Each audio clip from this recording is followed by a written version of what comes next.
Bonjour à toi, j'espère que tu vas bien. Alors ça faisait un petit moment que j'avais pas fait de vidéo sous ce format-là. Et donc je suis quand même assez contente de pouvoir revenir dans ce cadre spécifiquement pour cette vidéo aujourd'hui. La thématique que j'ai choisie, c'est autour de la personnalisation. Tu sais que la personnalisation, moi c'est un sujet qui me parle depuis maintenant pas mal d'années et qui a débuté il y a très longtemps finalement, à l'âge de mes 21 ans. Je te le raconte déjà dans d'autres vidéos, notamment notre chemin de vie. Je t'en parle un petit peu, d'où ça m'est venu en fait cette lubie, si on peut dire ça, mais c'est beaucoup plus que ça finalement.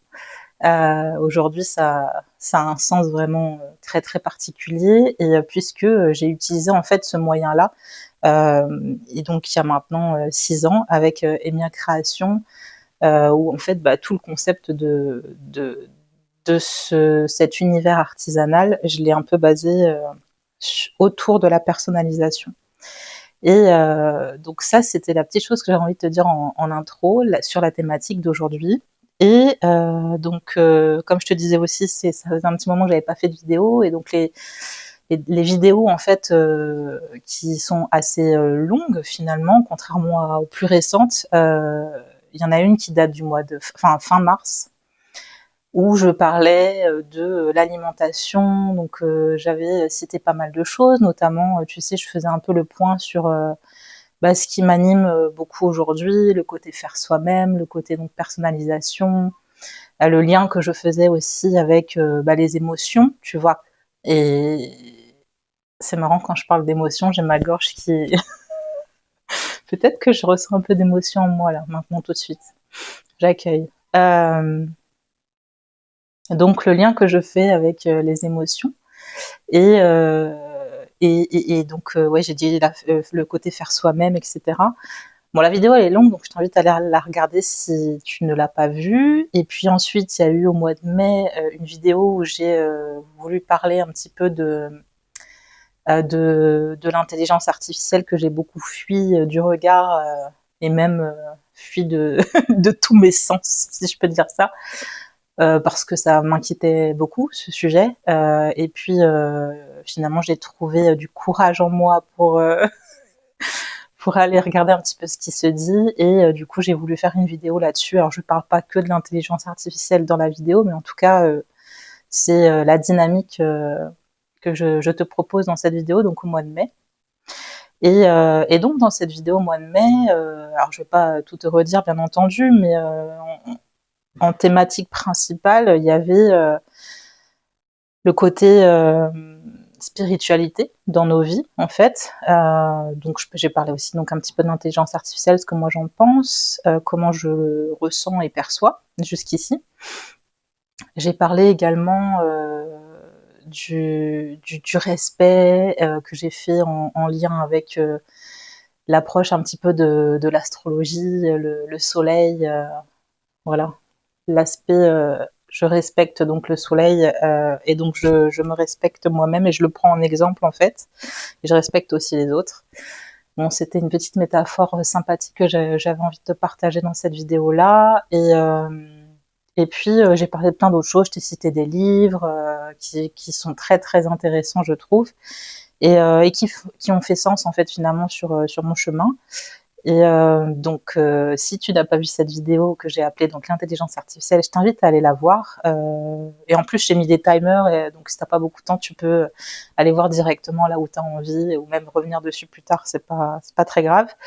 Et dans cette vidéo-là, je parlais également des moteurs de recherche, où je t'explique brièvement que je me suis aperçue il y a quelque temps en allant sur la SERP, donc là où on va taper les recherches qu'on fait au quotidien sur Internet, en fait. Donc là, c'était via Google. Et puis, je m'étais aperçue, en fait, d'une nouveauté. Voilà, et je me questionnais. Et donc, je t'explique un petit peu par rapport à cette nouveauté, l'effet que ça m'a fait quand je l'ai vu, quand j'ai vu que c'était là, que c'était disponible dans le moteur de recherche. Et donc ça, c'était la vidéo, elle date du 15 mai, tu vois. Et puis quelques jours après, moi j'aime bien, tu sais, regarder des vidéos sur YouTube. Et donc quelques jours après, qu'est-ce que je fais? Eh bien, je remarque en fait donc sur le fil de mes vidéos une vidéo du PDG de Google qui partage donc je crois que ça s'appelle Opening Keynote 2025 et donc je vais voir sa vidéo donc je regarde un petit peu la vidéo et puis à un moment donné il parle en fait de agent mode personnalisation. Et donc c'est même une de ses employées, une femme, qui prend la parole sur ce sujet-là et qui commence à faire une présentation sur cette nouveauté qu'il vient de déployer. Et donc je m'aperçois en fait qu'il parle de la personnalisation, donc je me dis ah bah tiens j'écoute. J'en ai parlé il y a quelques jours. Et d'ailleurs à ce moment-là, moi je me suis dit waouh. En fait, c'est PDG d'une grosse boîte et tout ça. Bon, moi, je suis Adeline, la petite nana qui fait sa couture dans son salon, dans son petit atelier, tu vois. Et je me suis dit, mais c'est comme si c'était une réponse directe, tu sais, de vidéo à vidéo sur les questionnements que je m'étais fait dans ma vidéo à moi. Et donc que je te partageais d'ailleurs. Et donc voilà. Et donc il commence à expliquer autour de la personnalisation, ce qu'ils ont mis en place, etc. Et moi, ça m'a choquée. Ça m'a choquée réellement. Parce que, bah, comme je te le dis, moi j'ai une approche aussi de personnalisation et je me suis aperçue finalement que bah, on pouvait vraiment avoir des visions complètement différentes, notamment sur les, j'ai envie de dire, sur l'attention qu'on peut porter autour de cette thématique-là et sur les intentions. Et donc là, aujourd'hui, moi j'ai envie dans cette vidéo. Alors, je suis désolée si mon regard il part un peu à droite, à gauche et tout ça. Je sais que je dois m'améliorer là-dessus. Mais c'est vrai que pour moi, c'est plus facile. J'ai du mal à me concentrer quand je regarde tout droit. Du coup, voilà. Je suis désolée si c'est dérangeant. J'essaye de faire au mieux parce que je cherche mes mots, je cherche ce que j'ai envie de te dire exactement. Donc, du coup, j'ai mon regard qui se balade. Voilà, c'est comme ça avec moi. Enfin, si ça te dérange, désolée. C'est comme ça. Là, je me suis aperçue en fait que qu'en fait, on n'avait pas vraiment la même vision de la personnalisation. Alors du coup, lui, il l'intègre dans un univers technologique avec comme appui et comme outil finalement l'intelligence artificielle qui se déploie énormément, comme on le sait. Hein. Et donc là, par rapport à la personnalisation, ce qu'elle présentait, c'était donc le fait de pouvoir personnaliser en ligne une robe, donc selon des critères qui sont proposés, et donc l'acheteuse peut aller sélectionner les critères, enfin voilà, sélectionner ce qu'elle a envie, et puis en partageant en fait une photo donc d'elle. Eh bien, elle a la possibilité, donc je dis elle parce que là on parle d'une robe, bon. Donc la personne a la possibilité de voir en fait en important la photo via Google en fait, elle a la possibilité de voir le rendu sur elle. Et donc de premier abord on se dit waouh, c'est la classe. C'est la classe quoi. T'as même plus besoin de faire quoi que ce soit, juste d'envoyer une photo quoi. Et moi j'ai eu un petit temps voilà de recul parce que la personnalisation, tu vois, de mon côté, je la vois pas comme ça. Alors ça, c'est la première chose moi qui m'a un peu dérangée. On peut se dire oui, c'est pratique en fait. T'as même plus besoin de faire quoi que ce soit, juste envoie une photo et hop, on fait tout le travail pour toi. Ok, c'est une manière de penser. Après, concernant ça, moi je vois des grosses problématiques en fait sur. Enfin, tu sens en fait que tout est fait pour faciliter. Ça, c'est une chose, c'est une promesse qu'ils font et ils le cachent pas. Ok. Par contre, en fait, t'as l'impression en fait que tout ce qui est rattaché à la thématique donc de la personnalisation, donc de l'univers de la personnalisation initiale, en fait, de l'essence de ce que la personnalisation est censée nous proposer, eh bien, tu as la sensation, en fait, que tout est mis au placard, en fait. C'est-à-dire, je te dis ça pourquoi? Parce que moi, je l'appréhende d'une manière totalement différente, en fait, via l'artisanat, enfin, via voilà, la couture des jupes, ce que j'ai choisi, et où, en fait, il y a vraiment une dimension, déjà, le vêtement, on ne considère pas juste comme un vêtement, on considère bien sûr que ça reste un vêtement, une pièce du tissu, mais il y a une réelle approche créative, tu vois, qui se mêle en fait entre l'acheteuse, qui devient même limite créatrice, puisqu'elle va réfléchir, penser à ce qu'elle veut, les tissus, la longueur. Voilà, il y a une vraie démarche de réflexion, donc de personnalisation. Et en plus de ça, en fait, il y a une approche que moi je propose, toujours en lien avec la personnalisation, mais une touche sur mesure aussi, où en fait, la personne, elle a la possibilité de prendre le temps, en fait, de vivre une expérience.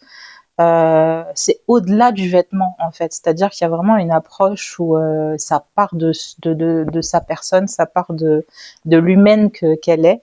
Et on vient en fait, je propose à travers Emilia une expérience en fait qui prend tous les éléments et pas seulement des éléments qui semblent intéressants pour vendre vite et répondre à un besoin vite au plus vite en fait.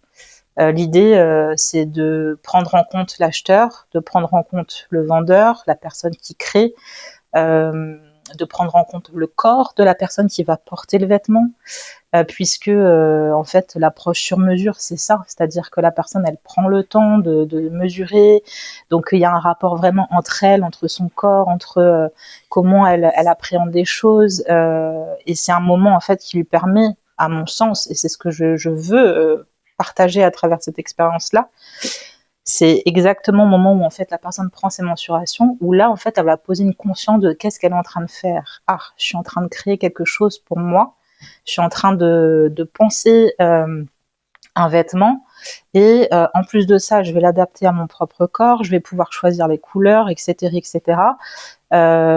En fait, on est au-delà juste d'acheter, quoi. C'est une vraie expérience qui respecte à la fois, comme je le disais, donc l'acheteuse, la vendeuse et puis la personne qui coud. L'acheteuse sait où elle achète les vêtements, enfin où elle achète le vêtement, puisque il y a un lien direct en fait entre la personne qui coud et celle qui achète. Enfin vraiment, il y a vraiment beaucoup de choses, d'éléments qui sont pris en compte à travers l'expérience que moi je propose.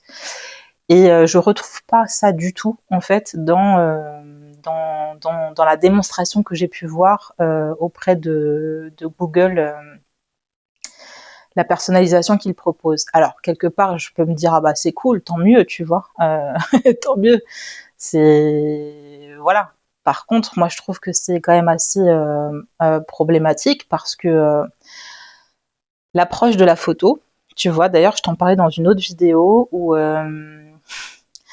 moi j'ai vécu des choses par rapport à des photos où en fait c'était devenu limite un objet comment on peut dire ça, c'était devenu un objet de contrôle en fait sur ma personne. Et là je te parle de quelque chose de vécu.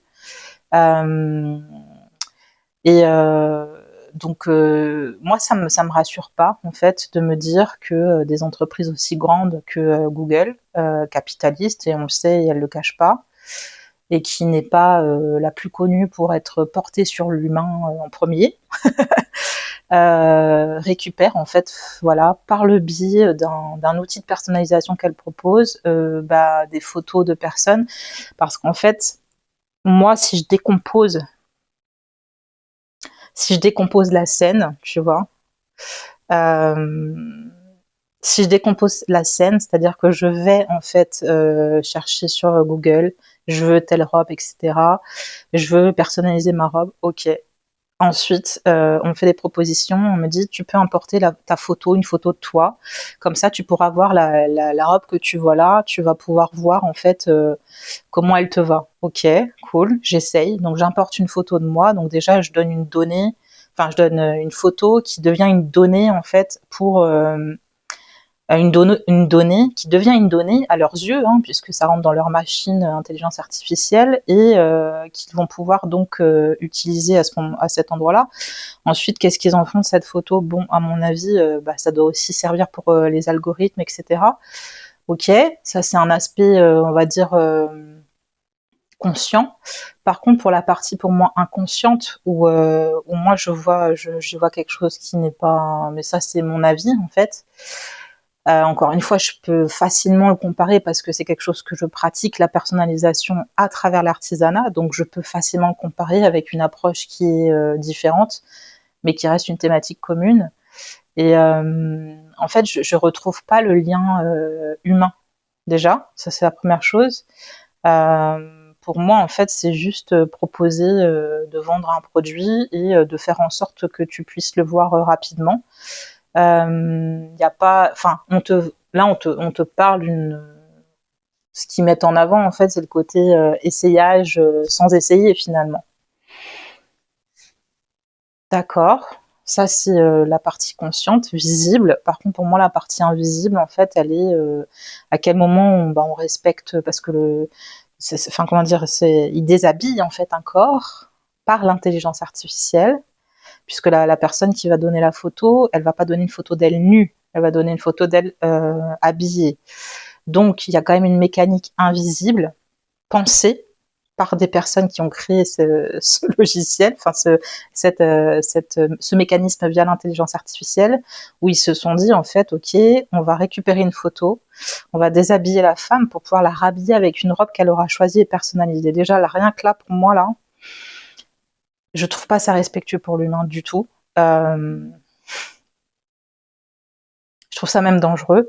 Et d'ailleurs, ça me fait penser, je sais pas si tu as entendu parler, mais on a entendu parler des deepfakes, euh, mais il y a aussi les deep nude. Et j'ai vu en fait sur le net, voilà, en lisant un petit peu des témoignages à ce sujet où en fait à des jeunes de 16 ans, 18 ans, donc des femmes, en tout cas les témoignages que j'ai pu voir c'est des femmes qui se plaignaient en fait, enfin c'est même, ouais elles se plaignaient mais c'est pour moi c'est même au-delà d'une plainte en fait, là c'est vraiment grave parce que elles ont vécu des expériences en lien avec des jeunes de leur âge probablement, ouais, qui avaient pris une photo d'elles et qui avaient par le biais de l'intelligence artificielle, déshabiller la personne, enfin déshabiller cette jeune femme en fait. Il y en a plusieurs, hein, j'ai lu plusieurs témoignages. Donc déjà sans le consentement de la personne qui est sur la photo, ça c'est la première chose. Et ça avait pas l'air de déranger les jeunes en fait. Et en fait, ce qu'elles expliquaient dans leur témoignage, c'est qu'elles étaient choquées déjà de se voir nues sur une photo alors qu'elle-même savait qu'elle n'avait jamais fait de photo nue, par exemple, tu vois.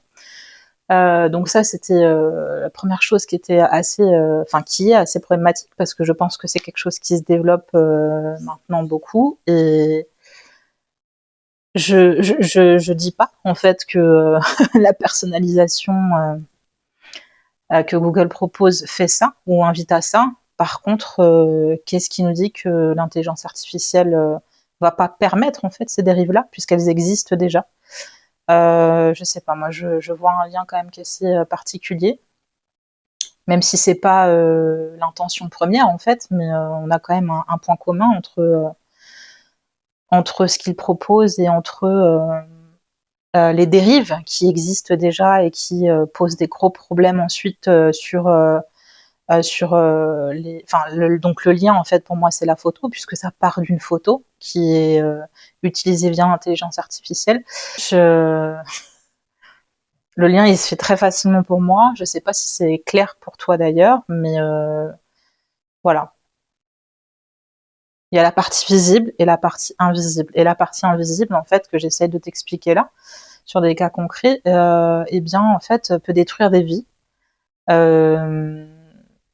Donc d'un côté, on nous propose un outil qui nous permet d'aller vite, etc. Et de l'autre côté, en fait, on prend le risque de permettre la destruction de vie d'humains. Alors encore une fois, même si c'est pas l'intention première, en fait, probablement, mais c'est ce qui peut arriver et c'est ce qui est déjà le cas sur l'utilisation des photos à mauvais escient par des personnes qui sont soit soit dans l'inconscience, c'est-à-dire qu'ils ne se rendent pas compte du tout du mal qu'ils peuvent faire en faisant ça, soit qui ont une approche très malveillante et en fait on leur permet, puisque l'intelligence artificielle elle permet ça, donc pourquoi ne pas le faire si quelqu'un est vraiment dans une démarche négative ou voilà qui en veut à quelqu'un, qui veut même faire du chantage, etc. C'est un moyen assez facile, je trouve. Et puis l'aspect psychologique qui est touché en fait chez l'humain. L'humain il a des émotions, l'humain il a une vie, il a des relations, et donc de vivre ce genre de choses, quand on te fait du chantage à partir d'une photo de toi nu, parce qu'il y avait des témoignages, il y avait un témoignage que j'ai lu où en fait on lui faisait du chantage, on lui demandait de l'argent, sinon la photo allait être partagée, en tout cas montrée sur les réseaux sociaux. Une jeune de 16 ans, 18 ans, voilà, qui n'est pas avertie sur ces dangers-là, et même si elle est avertie, il y a forcément un choc. Enfin, je veux dire, on est des êtres émotionnels en fait, donc forcément ça nous touche, c'est perturbant. Et de quel droit en fait, à partir d'une intelligence artificielle, on va se dire on prend le risque de perturber des vies de jeunes. Bah oui, parce que nous on a des choses à vendre, donc nous notre outil on le construit voilà pour pouvoir vendre et puis déployer du chiffre d'affaires, et puis à côté en fait on tient pas compte du tout des répercussions que l'outil peut créer d'une manière ultra grave quoi. Et il y a des cas concrets qui existent déjà. Moi je comprends pas au jour d'aujourd'hui comment ça se fait qu'on ne prend pas en compte ça déjà. Vraiment je comprends pas. Donc ça c'était la chose que je voulais te dire par rapport à la personnalisation et sur la vision que moi j'ai vis-à-vis de mon approche en lien avec l'artisanat et la vision que je perçois de ce qui a été présenté par rapport à la vidéo de Google. C'était 7 jours après la publication de la mienne. Donc là, j'ai envie de te parler, donc toujours en lien avec l'intelligence artificielle, j'ai envie de te parler d'une interview que j'ai vue entre le PDG donc de Mistral AI, ouais c'est ça, enfin le CEO Arthur Mensch et donc Hugo Décrypte qui a animé donc cette interview, et te lire en fait j'ai pris des notes, tu vois, par rapport à j'avais jamais écouté ce que ce monsieur disait et sur son métier, et du coup là je l'ai fait, j'ai pris le temps d'écouter cette interview et j'ai pris des notes donc de partage qu'il a fait pendant cette interview, et donc je voulais te les partager là maintenant. Alors donc première citation: ce qui marche très bien, c'est l'utilisation du modèle comme un orchestrateur qui va faire plusieurs étapes pour aller récupérer de l'information. Autre citation: alors des systèmes avec des vrais orchestrateurs, l'orchestration de l'humain avec la connaissance et l'interaction de l'humain avec des outils informatiques. Donc en fait, on comprend quand il développe son idée pendant l'interview, on comprend donc que l'orchestrateur, elle justement comprend l'intention de l'utilisateur. Donc toi, moi, peu importe, n'importe quel utilisateur via l'IA. Et en fait, l'orchestrateur regarde la banque d'outils et la banque d'informations dont l'utilisateur a accès. Et c'est entre la compréhension de l'intention de l'utilisateur et l'action que l'orchestrateur fait, c'est-à-dire d'aller regarder ce qu'il y a dans la banque d'outils, qu'il y a une capacité d'association, donc par l'orchestrateur. en termes de mécanique. C'est comme ça qu'il l'explique. Les métiers sont impactés dans la mesure où il faut que tout le monde adopte cette technologie. Je pense que la bonne analogie à prendre, c'est de se dire que c'est une révolution qui a la même ampleur que les smartphones en 2010, qu'Internet en 2000, que les personal computers dans les années 90. Donc cette interview, elle date du 13 avril là, de cette année. Je ne l'ai pas dit tout à l'heure. Ensuite, j'ai pris note par rapport à ce qu'il partage. Plus de capacité de calcul égale modèle plus performant. Bon, ça, je crois que c'est moi qui l'ai résumé comme ça par rapport à ce qu'il disait. Et donc, il explique que cette affirmation, plus de capacité de calcul égale modèle plus performant, en fait, elle est vraie tant qu'on arrive à faire grossir la capacité de données qu'on met dans le modèle. Donc les données, comme les photos que je te parlais tout à l'heure, les vidéos, voilà, tout type de données que l'intelligence artificielle peut accueillir. Une autre citation, la machine se base sur des ressources. Les ressources, c'est les connaissances qu'on a. On a fini de compresser la connaissance humaine. Hugo décrypte, précise, souligne le fait que donc Mistral AI, c'est donc une entreprise française qui est visiblement championne européenne de l'intelligence artificielle. Et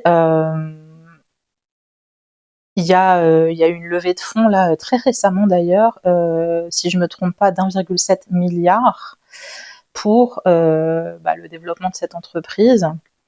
Tiens, d'ailleurs, ça me rappelle aussi que j'ai fait un post il n'y a pas très longtemps, je crois que ça devait être 1 ou 2 jours avant, où je parlais donc de Maxime Fournès de Posia, où j'expliquais dans ce post, donc c'était un post sur LinkedIn que je faisais, où j'expliquais que moi j'avais jamais utilisé ChatGPT. Bon, en fait, ChatGPT c'est le concurrent de Mistral AI. Voilà, c'était une petite parenthèse. Je vais aussi te partager les points forts donc de son entreprise, Arthur Mensch, qui a 32 ans et qui a qui est à la tête de cette entreprise depuis 2023. La question que Hugo Décrypte pose, c'est quels sont les points forts de Mistral AI de l'Europe face à OpenAI et d'autres géants dans la thématique, qui travaillent dans l'intelligence artificielle et qui la développent. Donc en fait, je vais te partager 5 points dont j'ai pris note. Donc il parle en termes de points forts par rapport à son entreprise, la manière dont on déploie, on est les seuls à avoir une plateforme portable, amenée sur les serveurs de clients, cloud des clients et dans le cloud. Ensuite, il explique en termes de points forts qu'ils ont une adaptation aux contraintes techniques d'infrastructure que personne d'autre n'a. Ensuite, il partage des modèles qui se comportent différemment, donc en lien avec leurs choix éditoriaux au sein de leur entreprise. Des sujets d'efficacité, des modèles plus petits qui vont plus vite. Et puis, la personnalisation des systèmes qui sont plus élevés que des entreprises américaines. Du côté de Microsoft, au mois de février, ils ont, eux, de leur côté, sorti une puce quantique. Donc, il y a eu une innovation de leur côté à ce sujet-là. Moi, de mon côté, à cette période-là, j'ai publié, tu pourras aller la voir aussi si tu ne l'as pas vue, une vidéo sur la santé mentale, que j'ai appelée la santé mentale, je crois, une quête d'équilibre. Et donc je l'ai publié le 15 février, et puis entre le 15 février et fin février, en fait, c'est à cette période-là où j'ai lu les livres dont je te parle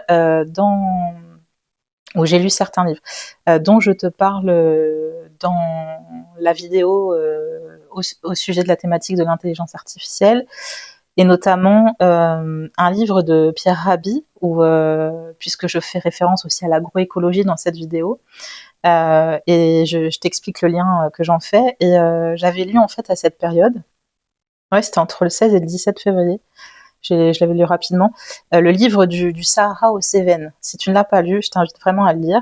Et puis un autre livre que je cite dans la vidéo de l'intelligence artificielle, et donc ça c'est pareil avant la fin février, c'est le livre La mémoire de l'univers. Alors lui par contre j'ai mis beaucoup plus de temps à le lire parce qu'il est quand même assez gros, et il y avait beaucoup d'informations, et notamment aussi avec des termes que voilà j'avais pas forcément l'habitude, donc ça m'a pris pas mal de jours à le lire, et donc c'était dans cette période-là.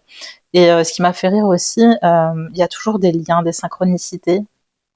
C'est que, tu sais, moi j'aime bien écrire dans un petit carnet, et en fait, il y a un jour spécifique, enfin, tu sais, à des moments donnés, t'as des flashs comme ça qui te reviennent, et tu te dis, ah tiens, je suis en train de penser à quelque chose là, mais attends, mais c'était à quelle période? Et donc tu vas revoir en fait finalement quand est-ce que à quelle période est reliée la chose à laquelle tu penses à l'instant T en fait. Et moi justement le 17 février exactement, je note tu vois les dates etc. Eh bien je me suis rappelé en fait d'un post que j'avais fait donc pour le compte d'Emia Création le jour en fait de la journée mondiale de la créativité et de l'innovation qui donc se déroule le 21 avril. Mais je me suis donc j'avais fait ce post au mois de enfin l'année 2023. Donc tu vois ça remonte un petit peu et j'ai eu un flash comme ça me dire ah oui, c'est vrai, j'avais fait ce post là c'est marrant. Si on m'avait dit en fait non mais Aline tu le fais exprès allez c'est bon arrête. Je, je t'assure que bah, je répondrais en fait non.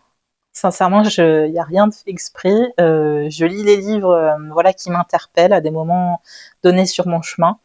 Et donc, je chemine aussi avec ces livres-là. Et d'ailleurs, c'est pour ça que je t'en ai parlé aussi quelques temps après, tu vois. Et puis aussi, moi, les liens, les connexions que je peux faire, en fait, par rapport aux lectures que je fais et par rapport à ce que je vis concrètement. Ouais, on est vraiment dans le concret, quoi. Et bien, voilà, je marche mon chemin en fait. Alors, je reviens en fait maintenant sur l'interview dont je te parlais tout à l'heure de Arthur Mensch, le CEO de l'entreprise Mistral AI, championne d'Europe donc de l'intelligence artificielle actuellement. Et donc, j'ai d'autres citations que je voulais te partager.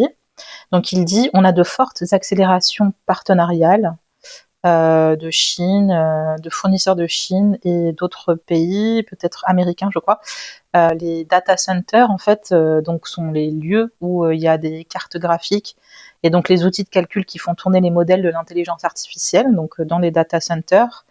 Il explique aussi que bah, du coup, forcément, comme ils sont en train de développer à une vitesse folle, ben, forcément, il y a beaucoup de data centers qui se développent aussi. Donc il parle également des GPU, qu'on appelle aussi processeurs graphiques, et donc qui est une puce électronique qui est conçue pour afficher des images sur un écran, mais qui est aussi essentielle dans l'intelligence artificielle. Et donc ces puces électroniques, si j'ai bien compris, elles tournent 24 heures sur 24. Donc une consommation d'énergie assez parlante du coup. Il explique en termes d'énergie, donc l'énergie nucléaire, l'énergie renouvelable et la solaire, qui pose des questions de stockage car le solaire en fait c'est intermittent et la demande elle est constante pour leurs besoins en intelligence artificielle. Ça recrée une certaine énergie qui est nouvelle et sur laquelle on est dès le premier jour en train de chercher des solutions pour que ce soit de l'énergie décarbonée. Et donc l'énergie décarbonée, elle n'émet pas ou très peu de CO2 et donc il ne contribue pas au changement climatique. Et en 2023, j'ai aussi vécu une autre expérience, celle de connecter en fait avec un astrologue via les réseaux sociaux. Et enfin, il se présentait comme astrologue, ouais, c'est ça, qui n'avait pas encore euh, ouvert son entreprise d'ailleurs. Et je me souviens au moment où il m'avait proposé de me faire mon thème astral. À un moment, on discutait un petit peu voilà, par message, et puis il me proposait de faire mon thème astral. Et ça faisait quelques temps que je le suivais. Je ne saurais pas dire de mémoire combien de temps je le suivais avant, mais voilà, j'avais vu des partages sur l'écologie qu'il faisait, où il parlait aussi de Pierre Rabhi, il parlait enfin, des colibris et tout, donc ça m'a interpellée. Et, Et ce qui a fait que j'ai commencé à regarder un petit peu, enfin à suivre son compte et à interagir. Et puis en est venue cette proposition de sa part de me faire mon thème astral, où il m'explique en fait que il n'a pas. Enfin, qu'il n'en fait pas son métier. Bon, je me suis aperçue très vite après qu'en fait, bah, il avait créé son entreprise. Quand je dis très vite après, c'était peut-être même pas quelques semaines après, quoi. Je dis ok, bon, changement de décision finalement. Et donc, voilà, je lui ai demandé, après quelques temps de réflexion, je lui ai dit ok, est-ce que tu es toujours ok pour me faire mon thème astral? Et donc, ça m'a permis bah, déjà de découvrir un petit peu l'astrologie par rapport au retour qu'il m'a fait concernant mon thème natal, puisque c'est en lien avec ma date de naissance, c'est en lien avec mon lieu de naissance. Voilà, des informations dont les astrologues ont besoin pour créer en fait ce thème natal et ensuite te faire un retour oral ou écrit. Bon, moi c'était principalement écrit. Euh, donc j'ai pris le temps de lire, etc. Et puis c'était une période pas évidente pour moi en termes d'épreuves que je traversais. Donc je me suis dit, comme je connais pas, moi j'aime bien découvrir aussi. Et je me suis dit peut-être que ça va m'aider en fait à comprendre peut-être certaines choses sur des choses que j'ai pu vivre dans mon passé, des choses que je suis en train de vivre au présent, au moment où je prends connaissance de mon thème natal. Et puis il s'avérait que ce qu'il me racontait, enfin en tout cas ce qu'il avait écrit, détaillé, c'était assez convaincant en termes de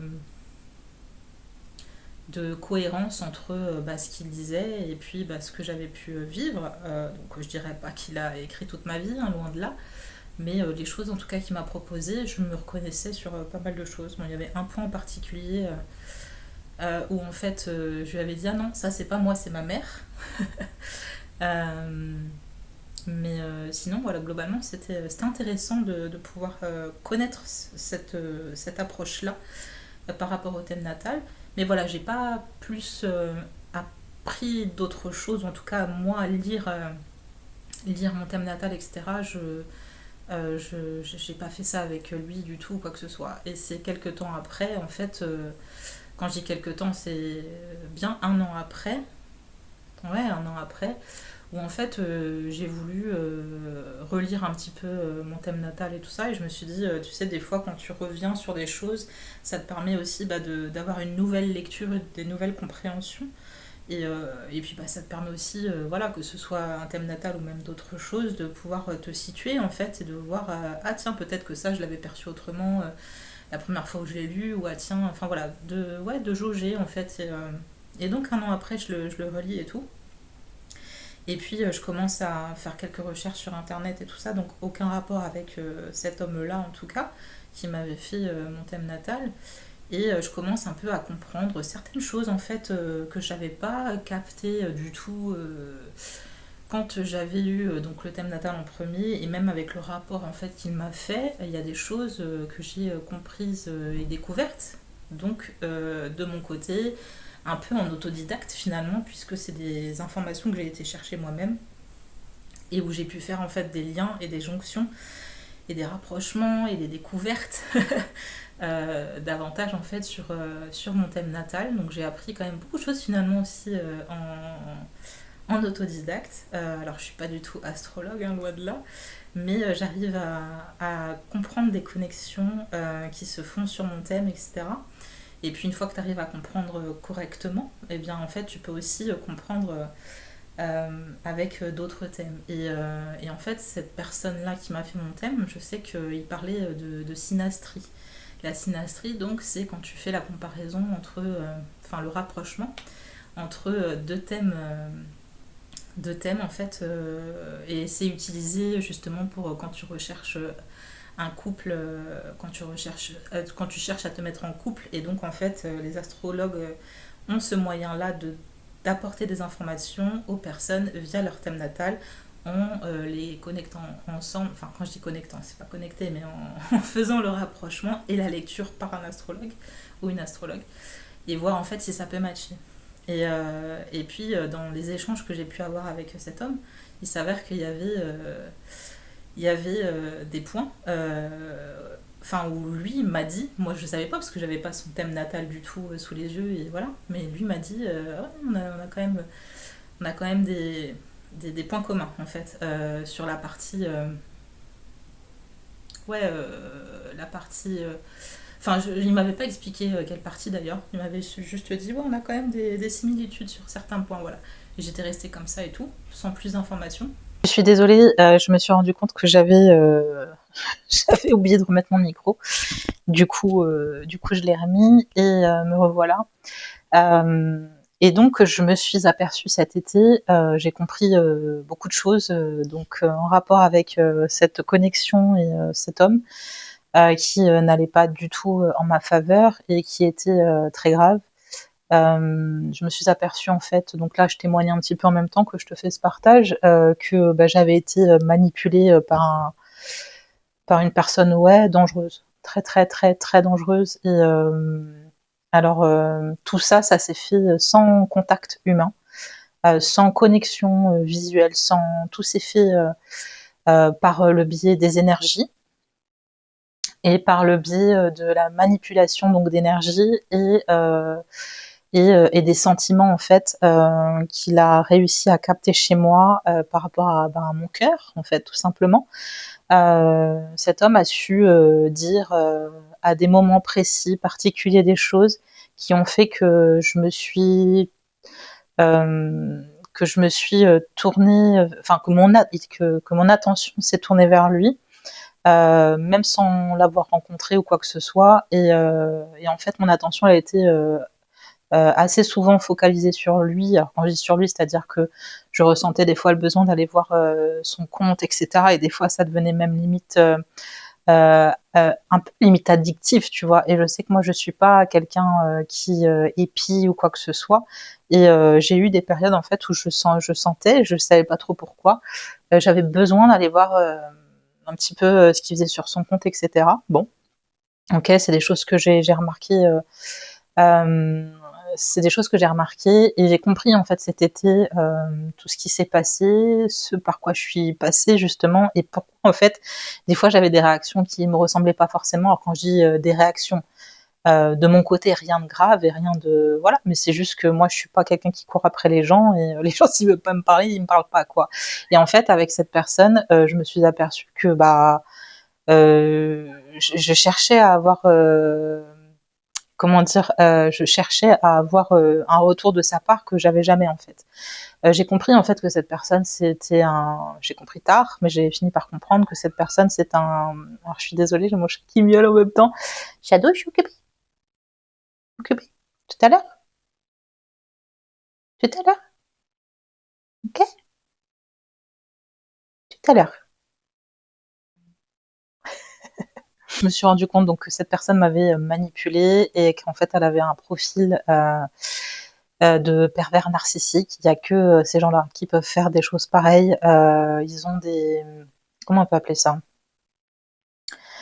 Ils ont des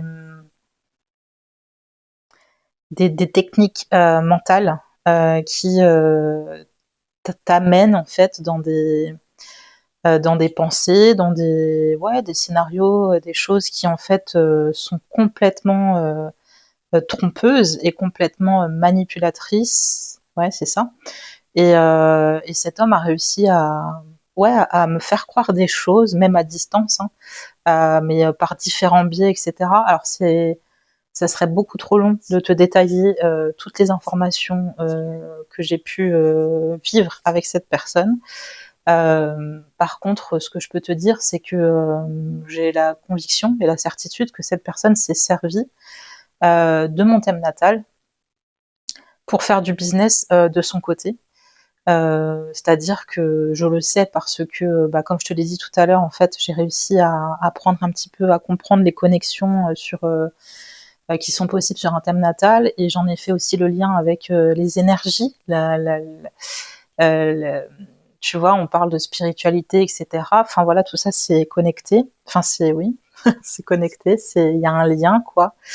Et et cet homme a joué avec tout ça. En gros, c'est un gros charlatan qui s'est servi donc de ma date de naissance, qui s'est servi de mes informations personnelles, qui a remarqué, ça c'est la compréhension que j'ai fait récemment, hein, qui a remarqué en fait donc que qu'on avait des similitudes en termes de planètes qui sont situées dans des mêmes maisons, donc notamment où j'avais mon Vénus, ou ma Vénus, je sais plus comment on dit, dans la même maison que lui, mon Mercure dans la même maison que lui, et il y en a une troisième aussi. Bref, il y avait trois planètes comme ça qui sont dans la même maison. Et en fait, voilà, il a juste voulu voler ma destinée. Il a réussi à un certain degré, puisque bah, il fait du business avec des choses qui m'appartiennent, c'est-à-dire il s'est appuyé en fait sur cet atome qui permet à mon cœur de vibrer. En gros, il a eu vraiment joué avec les énergies, quoi. Pour te donner un exemple concret, quand je te parlais dans la vidéo de l'intelligence artificielle, c'est assez difficile d'expliquer les choses et tout parce que j'ai eu besoin avant de faire cette vidéo de voilà de reconnecter, enfin de connecter toutes les compréhensions que moi j'ai pu faire, mais qui finalement sont arrivées en fait dans ma conscience enfin par bribes, tu vois. Un pervers narcissique, lui, son objectif, c'est de ferrer sa proie, donc par tous les moyens qui n'ont aucune morale. Et je confirme qu'il a vraiment été très loin dans sa manière de faire, puisqu'il n'y a aucun respect pour ma personne, il n'y a aucun respect pour donc mon thème natal. Un thème natal, encore une fois, ça peut te permettre donc de t'orienter en fait sur toutes les thématiques, enfin les thématiques de la vie d'un humain, donc notamment le travail, l'amour et les relations familiales, amicales, etc. Et j'ai compris que cet homme en fait a utilisé mon thème natal sur le plan professionnel. Donc encore une fois, c'est compliqué pour moi de t'expliquer tout en détail dans cette vidéo, mais j'ai des preuves et je le sais que c'est ce qu'il a fait.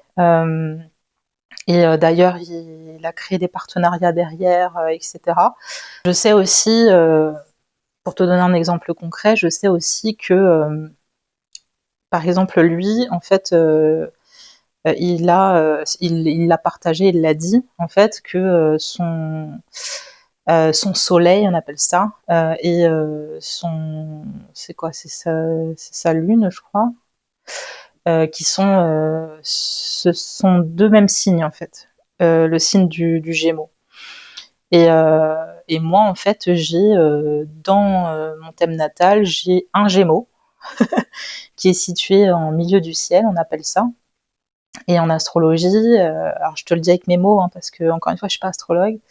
Dans l'astrologie, le milieu du ciel en fait c'est ce que on vise à atteindre dans sa vie pour pouvoir être au mieux aligné à qui l'on est. Et donc en fait cet homme a joué avec ça en se servant. C'est crazy ce que je te raconte, ce que je te dis, mais je suis convaincue de ce que je dis. Je suis convaincue de ce que je dis. Et donc il a joué avec ça. Je rigole, mais c'est tellement.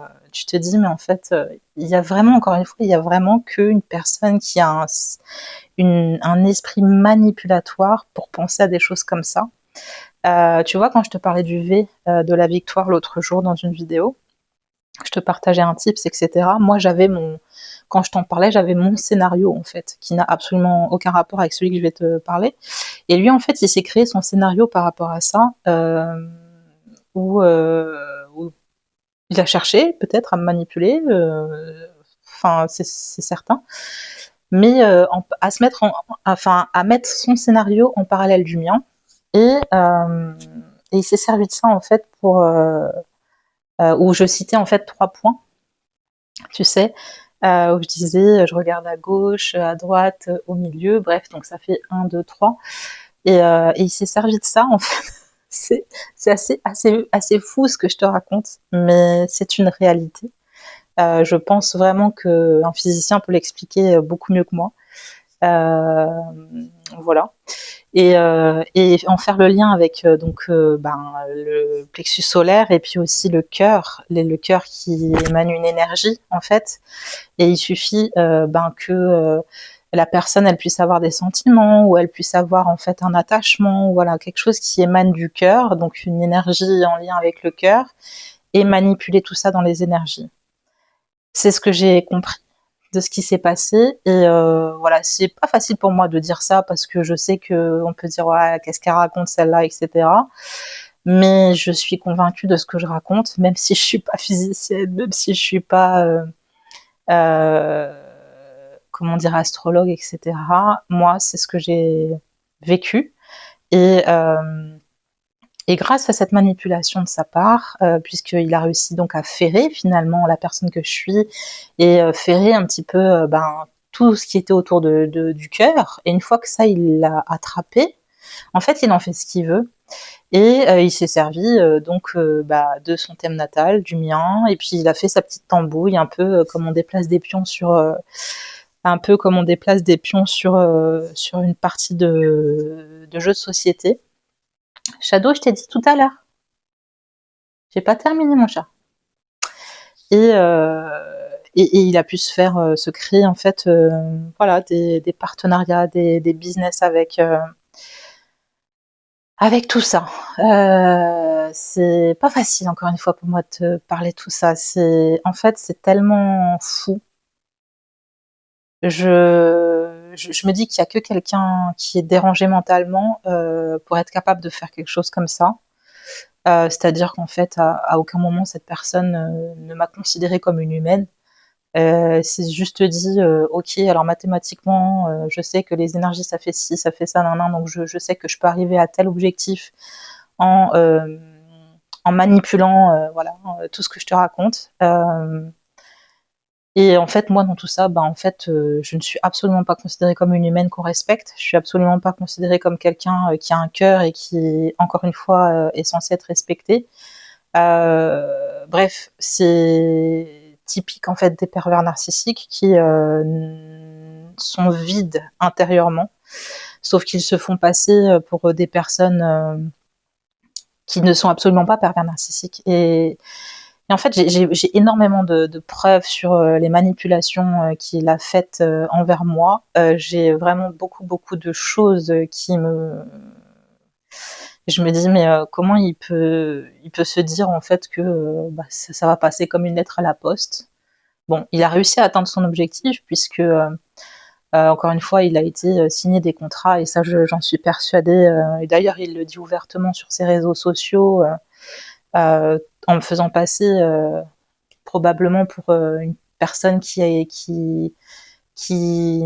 qu'une personne à humilier, puisque par rapport à toutes ces manipulations que j'essaye de t'exprimer qu'il a engendrées dans ma vie, avec des caractéristiques qui m'appartiennent, qui sont propres à moi, et bien cet homme en fait est en couple. Je rigole, mais alors déjà, comment on peut déjà se comporter comme ça avec une femme qui ne vous a absolument rien fait, et de deux faire ça alors qu'en fait on est en couple et manipuler les énergies. Enfin, tu te dis mais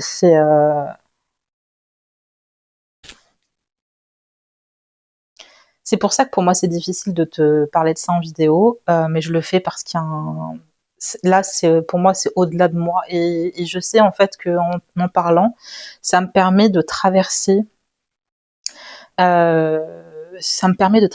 cette humiliation euh, que cet homme m'inflige par les actions qu'il a choisi d'avoir envers moi, puisque tu te dis, ok, quand tu veux profiter de quelqu'un ou lui voler quelque chose, etc., souvent on va te dire, ouais, on a besoin de preuves et tout, enfin quelque chose de physique, tu vois. Lui, il a réussi à atteindre mon intégrité, à atteindre l'humaine que je suis, euh, sans, comme je le disais, connexion, en tout cas physique ou quoi que ce soit. Et je sais en fait que c'est une aire alors une aire accent RE, euh, qui, euh, qui est ouverte en fait, qui existe concrètement. Je veux faire peur à personne, mais moi c'est une histoire que je vis. C'est quelque chose que j'ai pas forcément, non, j'ai pas choisi. Ce que j'ai choisi, c'est de m'intéresser à mon thème natal. Point. J'ai pas choisi de tomber sur un pervers narcissique. J'ai pas choisi de tomber sur un astrologue charlatan. J'ai pas choisi de me faire voler, ouais, mon abondance finalement, parce que euh, quand un astrologue il connaît son métier, il sait, il connaît du coup quelque part le chemin de vie en fait de la personne. Et cet homme donc a fait les choses en âme et conscience, comme on dit. Mais je dirais plutôt en conscience, parce que il n'a pas d'âme. Pour faire ça, on n'a pas d'âme, c'est pas possible. C'est le genre de personne qui parle de spiritualité, mais juste il en parle. Et je pense aussi que c'est le genre de personne qui est resté bloqué euh, dans un fonctionnement uniquement mental. Et tu vois, si je ramène ça à l'échelle de, ouais, de la physique, bah, c'est un peu les enseignements anciens en fait, où y a aucune prise en compte de la partie holistique, enfin de ce qu'il y a au-delà du mental, quoi. Et donc cette personne a agi à ce niveau-là. C'est grave, c'est très très grave, parce que les répercussions en fait sont que vous imaginez bien, quand vous vous rendez compte de cette supercherie, de ce vol, c'est même un viol énergétique. C'est l'énergie, c'est pas une blague en fait. C'est pas juste dans les prises de courant. Voilà, c'est grave, c'est très très grave ce qui s'est passé. Et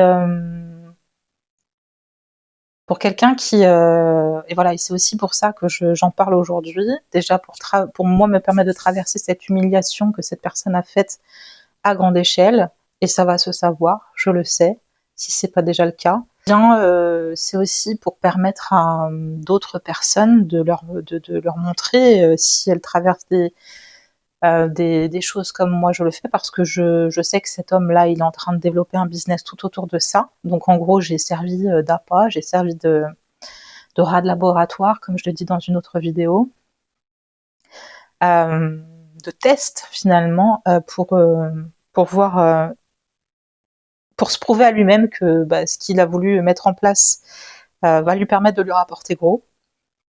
Il s'en cache pas. Il s'en cache pas sur les réseaux sociaux. Et là, tu te dis, c'est juste pas possible en fait. Euh, voilà. Et donc pour quelqu'un qui n'a pas en fait d'équilibre mental, ou en tout cas qui traverse une période de vulnérabilité, et ça peut arriver à tout le monde, parce que là, je pense bien qu'il y a des gens qui pourraient tomber sur ma vidéo et qui pourraient dire, ah mais attends, elle est naïve. Eh bien, non, je suis juste connectée à mon cœur. Je suis quelqu'un euh, voilà, je suis connectée à mon cœur, quoi. J'agis avec mon cœur. J'agis pas dans la manipulation, j'agis pas dans toutes ces choses-là. Ce qui fait, et puis j'ai aussi une certaine hypersensibilité, donc j'ai une certaine empathie, et ça, le pervers narcissique, il le scelle, et il le décèle, et il le scelle très bien. Ils savent très bien en jouer. D'ailleurs, je sais que ça fait partie des manipulations qu'il a faites avec moi via des posts qu'il publiait en se faisant passer pour quelqu'un qui, entre guillemets, soutient les hypersensibles et tout, etc. Alors que tu te rends compte après coup que c'est un vrai vrai pervers narcissique, donc quelqu'un de très dangereux, parce que ces gens-là en fait ils poussent au suicide.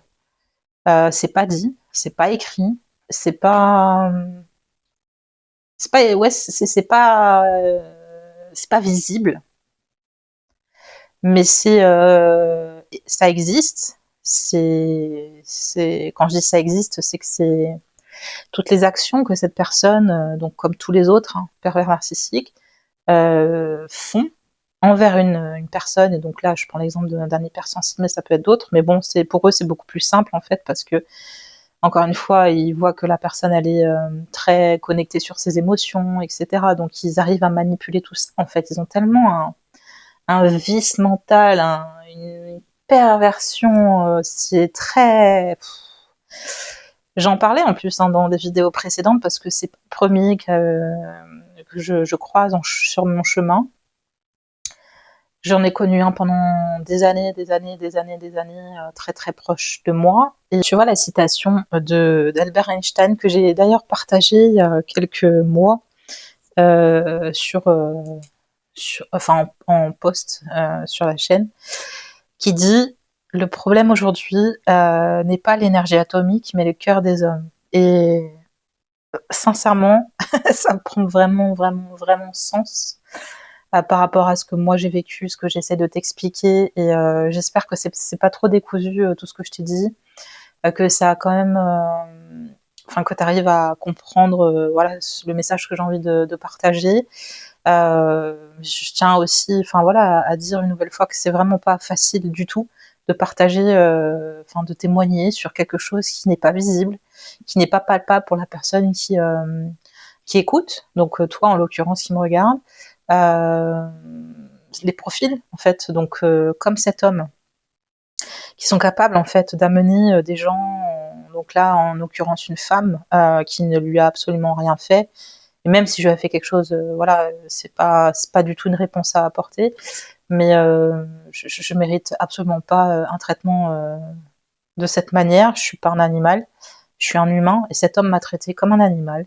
Il a pris aucune considération sur l'humaine que je suis, le cœur que je peux avoir en moi. Il a juste pensé argent et mécaniquement en fait. Et c'est très très très dangereux. C'est pour ça que je comprends vraiment le sens de cette citation là que je te partage. C'est pas l'énergie atomique, mais le cœur des hommes, parce que quand on n'arrive pas à traiter avec respect le cœur de quelqu'un, c'est que déjà on se respecte peut-être pas énormément. Alors lui, le père narcissique, souvent il jouit. Hein, je pense que c'est le terme à utiliser. C'est vraiment une jouissance de voir l'autre souffrir. C'est ce qu'il recherche, ça lui permet de se remplir lui, son propre vide intérieur, parce que ce sont des gens qui sont vides intérieurement. Et c'est d'ailleurs aussi une explication de sa pensée en fait sur le Gémeaux, ces deux Gémeaux, et puis mon Gémeaux qui l'a relié donc à mon cœur, parce que moi concrètement je suis reliée à mon cœur, lui il l'est pas, et c'est la chose qui lui manquait en fait, ce qui lui a permis, tu vois, de venir connecter avec mon propre V de la victoire, donc un type ce que je partageais. Qui n'était absolument pas dans le but de voler qui que ce soit ou quoi, mais plutôt au contraire de venir apporter une dynamique positive, autonome, de reconnexion. Lui, ce qu'il a choisi de faire, c'est de voler à travers les énergies et selon sa pensée, en fait. Alors pourquoi je suis capable de te dire ces choses-là, etc. Parce que déjà parce que comme j'ai dit, j'ai vécu les choses dans ma chair et parce que j'ai compris en fait, enfin j'ai appris avec le temps à force d'en côtoyer que les pervers narcissiques ont une pensée vraiment complètement quelque chose que t'aurais, enfin plus c'est gros, plus en fait le pervers narcissique il va le faire. Et quand je dis plus c'est gros, c'est-à-dire que plus tu vas te dire ouais non mais jamais une personne elle ferait ça, tu vois. Enfin une personne saine jamais elle ferait un choix pareil. Le pervers narcissique lui il va faire tous les choix que les personnes saines ne font pas. Et donc notamment le choix qu'il a fait, déjà ça me serait même pas venu à l'idée de me dire ok alors je vais manipuler machin nanana pour obtenir ce que je veux et pour pouvoir me faire de l'argent derrière. C'est juste pas possible du tout. J'espère vraiment que mon témoignage sera entendu. J'espère, je t'invite vraiment à le partager autour de toi.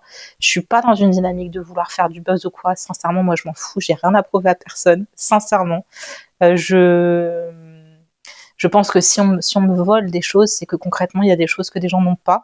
C'est pas du tout pour me vanter que je dis ça, mais ça vient souligner en fait le fait que moi Ce qui m'appartient et voilà, je deal, si on peut dire ça comme ça, avec.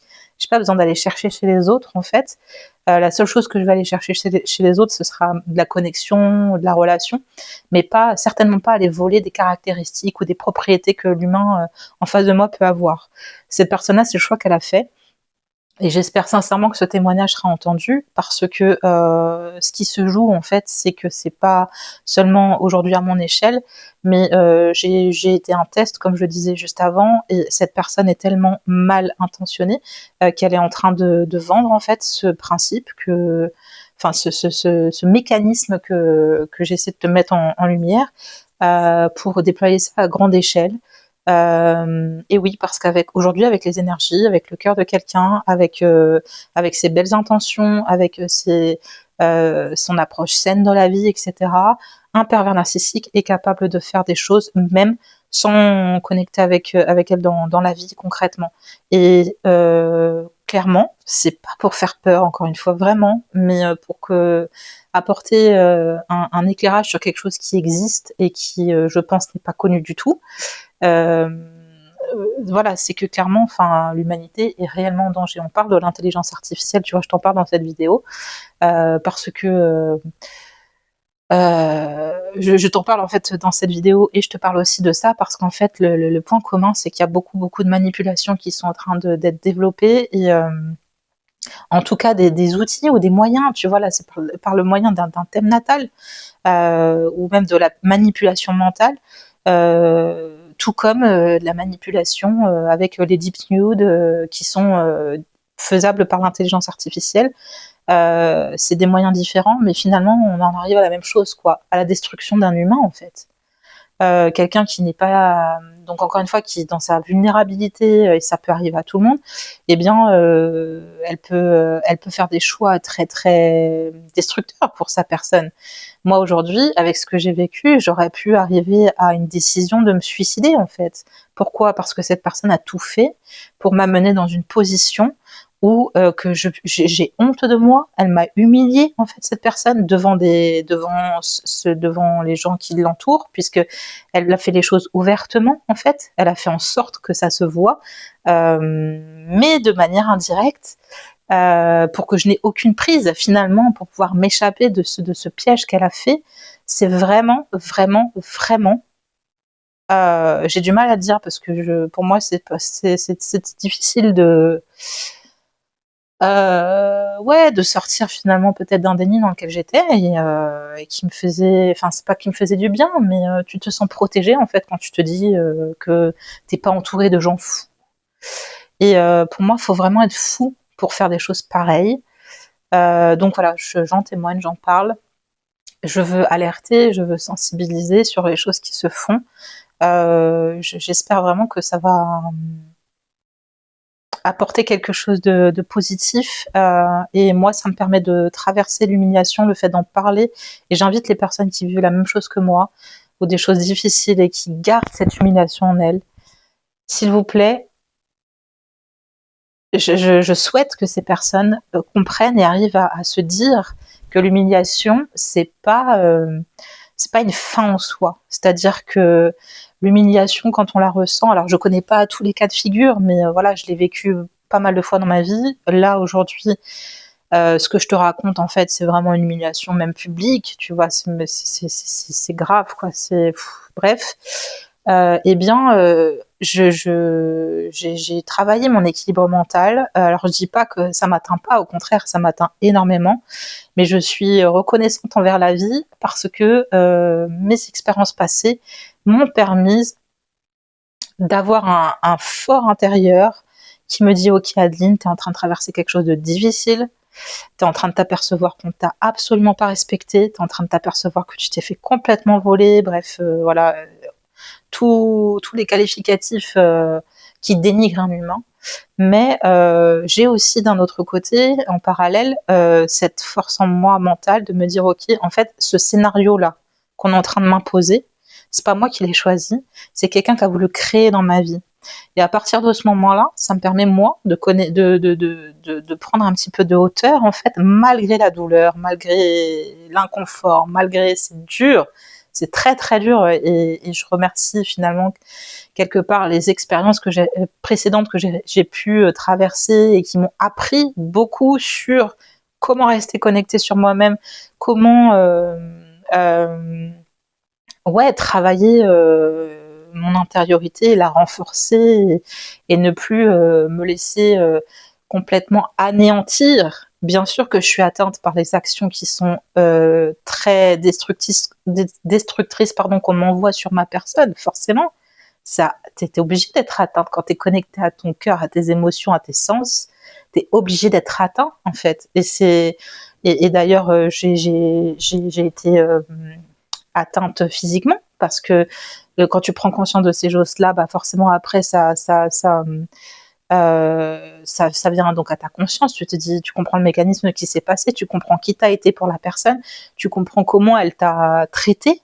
Et bien forcément, ça a un impact en fait mentalement et moralement. En fait, tout ça, ça a un gros impact. Donc il y a tout un travail derrière, tout un cheminement et tout un travail pour essayer justement de se relever de ça en fait. Et c'est le message que j'ai envie de passer, c'est que l'humiliation n'est pas une fin en soi. Et l'humiliation en fait que quelqu'un nous renvoie alors qu'on n'a absolument pas demandé en fait. Enfin, je veux dire, c'est pas nous qui avons généré ça, même si on a été actrice ou acteur sur certains aspects en relation avec cette personne. L'aspect pervers vient de cette personne en fait. Donc c'est une humiliation que la personne veut nous envoyer. Moi en tout cas, c'est des récits que j'ai envie de me raconter et c'est ce récit-là qui me permet de garder la tête haute et de me dire que cette personne est folle, que qu'elle a eu de la chance finalement de me rencontrer. D'ailleurs, elle le dit, elle a toujours rencontré les bonnes personnes au bon moment. Cette personne est... J'arrive à me dire qu'en fait, je souhaite à tout le monde qui vit ce genre de situation d'en arriver à ce stade-là. Et je pense aussi que c'est le fait d'avoir travaillé aussi sur le côté amour de soi, etc. L'amour de soi, c'est pas du narcissisme, je me kiffe, je suis la plus belle, etc. C'est le respect de soi-même en fait et de son intériorité et des choix qu'on fait. Ça veut encore une fois, c'est pas une histoire de j'aime tout chez moi et je suis parfaite. Pas du tout. C'est pas ça l'amour de soi. L'amour de soi, c'est vraiment le respect de son intégrité en fait. Et j'ai réussi à atteindre ça avec les années de travail, etc. que j'ai faites sur moi. Et c'est ça aujourd'hui qui me permet de te parler, de te dire les choses. C'est ça aujourd'hui qui me permet de te dire qu'en fait l'histoire que je suis en train de te partager, finalement, je l'oublierai pas parce que forcément ça marque. Mais en fait, je vais m'en détacher complètement en fait de cette histoire parce que c'est pas un scénario que moi j'ai choisi. Et dans ma vie, je choisis de choisir en fait.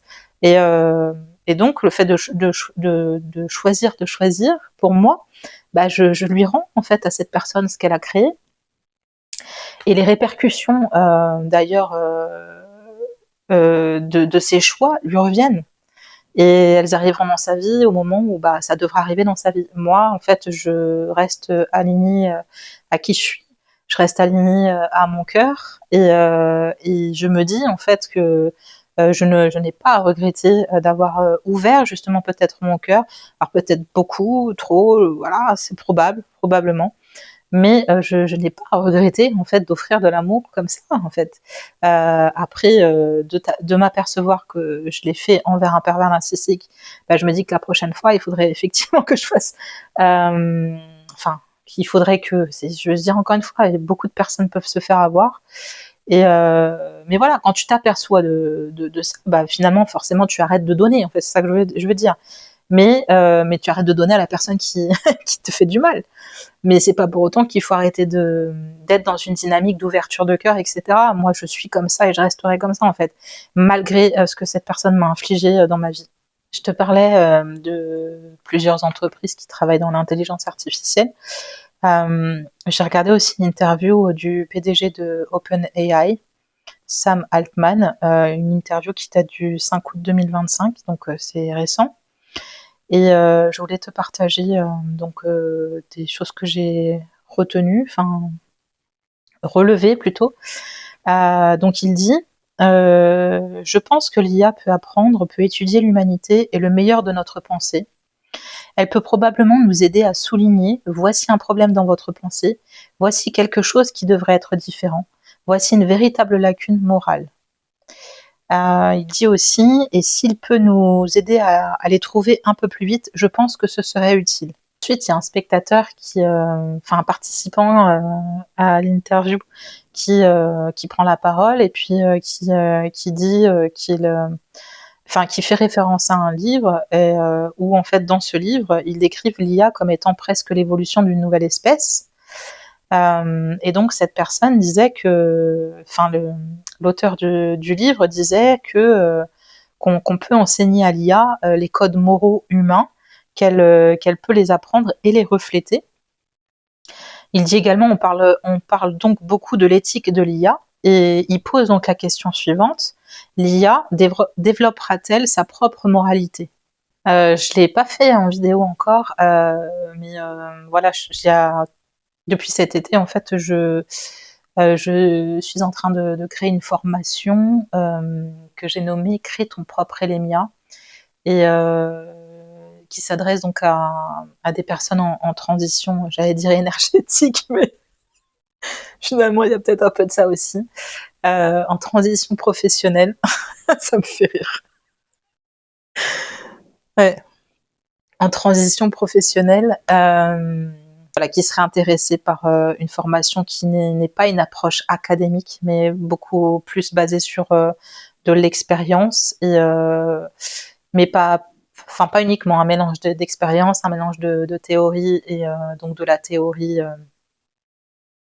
du concret qu'on apprend et qu'on peut relier donc à l'expérience à chacun. Et moi, je suis avec ma petite entreprise artisanale dans une dynamique de sur-mesure, et c'est ce que je souhaite également proposer à travers cette formation.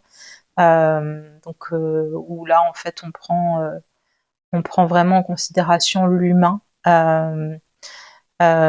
tout ce qui est beaucoup, à mon sens, beaucoup plus sain, et qui permet d'atteindre un alignement clair, concret, en lien avec une unicité, en fait. On n'est pas dans une dynamique, voilà, encore une fois, de vouloir être dans la compétition, ou vouloir être meilleur que les autres, ou vouloir se comparer, etc. Mais plutôt justement revenir à soi, se centrer sur soi, ses propres capacités, ses forces, ses faiblesses, et plein d'autres choses. Et voilà, donc je t'invite, si tu le souhaites, déjà à partager cette vidéo, afin que le message que je t'ai partagé autour de mon témoignage puisse servir à d'autres personnes, ou en tout cas peut-être aussi sensibiliser, même si je souhaite que vraiment des personnes ne vivent pas ce que je traverse. Je suis fière de moi d'avoir parlé. Vraiment, je suis contente de l'avoir fait, et j'invite vraiment tout le monde à le faire, parce que moi, je sais que je reviens de loin. J'étais quelqu'un qui gardait beaucoup, beaucoup, beaucoup en elle. Et donc, arriver à parler, c'est vrai que c'est pas toujours évident pour tout le monde, de dire sa vérité, de dire ce qu'on traverse, surtout quand il y a de l'humiliation qui est au milieu, surtout quand tu te rends compte que tu t'es fait avoir, surtout quand tu te rends compte que, enfin voilà, toutes les choses que je t'ai dit tout à l'heure. Et t'as pas envie de mettre ça en lumière, t'as pas envie de mettre ça en avant, c'est dur, quoi. Mais moi, je sais pourquoi je le fais, et pour les raisons que je t'ai évoquées tout à l'heure, et c'est au-delà de moi, en fait, finalement. Ça, c'est pas que pour moi que je fais ça. Et donc, par rapport à cette formation, eh bien, si tu le souhaites, je t'invite à t'inscrire à la liste d'inscription, justement, enfin la liste d'attente, pour t'inscrire à la formation qui est en création, et donc qui arrivera dans les mois à venir, et ça te permettra d'être informé justement à ce sujet. Voilà, je vais terminer quand même par une note positive, malgré cette folie, en te disant: prends soin de toi, c'est important.